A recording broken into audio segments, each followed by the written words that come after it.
Alright, you guys, today's tutorial is coming to you on location in beautiful Portland, Oregon. We are going to be looking at CatCow, which is an excellent warm-up for your spine and a great way to get your flow started. So let's go. For today, if you have sensitive knees, grab a blanket, and we're going to do a little drill with a block, so if you have one, get it. If you don't have one, don't worry. But if you've got those sensitive knees, go ahead and set up your blanket, and then we're going to come onto all fours. So you're going to stack your hips directly up over your knees, and you're going to stack your shoulders directly up over your wrists. Now, if you have sensitive wrists, you might find it's helpful to come up to your fingertops here. You will also find that's going to immediately start to strengthen through your low belly in order to keep yourself up. So if you're looking for a little extra challenge or you've got sensitive wrists, go ahead and come to your fingertips. Otherwise, go ahead and place your hands flat on the floor. And just give yourself a moment to get acquainted with your roots. Right? So in this case, the roots of CatCow are going to be your hands rooted to the floor, your knees rooted to the floor, and the tops of your feet rooted to the floor. If you're on the blanket, it might be a little tougher to get those feet down, but just do your best. So come into your breath. Take a nice big inhale through your nose. And then exhale, open your mouth, let it go. Bring your attention to your hands, pressing all 10 fingers down into the floor, getting a nice spread. Really work on pressing that thumb and forefinger down into the ground so that there's an evenness through your hands. And then notice how just by pressing through the hands, you lift some energy up through the backs of your arms, and you start to firm those arms in and create a really strong pillar. And then you're going to do the same with your legs. So you're going to press the knees down, press the tops of the feet down, and notice how by really pressing down through those feet and through those knees, you start to activate and work the legs. If you can't feel that right away, don't worry about it. It comes as a process, right? You're just bringing awareness to parts of your body you might not have paid attention to before. So now we have our foundation. So imagine this foundation that you built, hands to shoulders, is like the roots of a swing set, right? Or like the stand of a swing set. And it's the same with your legs. This is like the stand of a swing set. I know there's probably a better word for it, but that's all I can come up with right now. And then your chest is going to be the swing. So as you inhale, we'll just take the first part, right? The cow portion of things. You're going to swing your chest through the gate of the arms.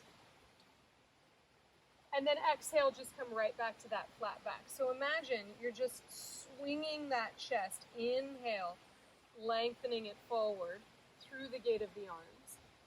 And then exhale, come back. And then notice your legs might move around a little bit, but how still can you keep that little trunk of the swing set going? So that you're not like over moving through the legs. So they're solid. So one more time, just like that. Inhale, the chest moves forward. And then exhale, it comes right back to that all fours position. And then we have the cat variation, right? So that's going to be, you're going to press down through those hands and you're going to round through the upper spine like a scared cat. Drop the crown of the head down towards the floor. And you might notice that low back curls a little bit, but you don't have to overdo it, right? Keep your hips and your legs as stable as you possibly can. Then inhale, come back to a flat back. So just working that top half again. Exhale, lift the upper spine into that scared cat position. Drop the head, just let it hang. And then inhale, come back to a flat back. And then one more time, exhale, press and round. And then inhale, come to a flat back. So if you're finding that it's really difficult to keep those legs stable, right, that every time you press, it's just like there's a lot of movement happening, this is where that block is going to come into play. So go ahead and grab that block, and you're going to place it between your legs, and you're just going to squeeze the block between your legs so that you have something to stabilize up against. Sometimes that's helpful. So if that block is going to be helpful for you here, go ahead and use it. If not, don't worry about it. So now we're going to put the two together. Inhale, swing the chest through. So drop the chest, or excuse me, drop the belly, lift the chest and the head up towards the ceiling. And then exhale, press the hands down, round through your upper spine. Drop the crown of the head so that swing moves through its entire range of motion. Just a couple more like that. Inhale, lengthen the chest forward, send the gaze up towards the ceiling, keeping the hips relatively stable.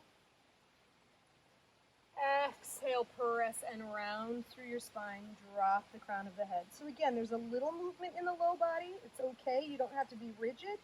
It's just not exaggerated. One more like that. Inhale, lengthen the chest through, send the gaze up towards the ceiling. And then exhale, press and round through the spine, drop the crown of the head. And then inhale, come to a flat back. If you use that block, go ahead and move it off to one side. Just sit your hips all the way back down onto your heels for a child's pose. Just giving that low back a little release. Your arms can be forward or back. That's totally up to you. Just take a moment here to settle.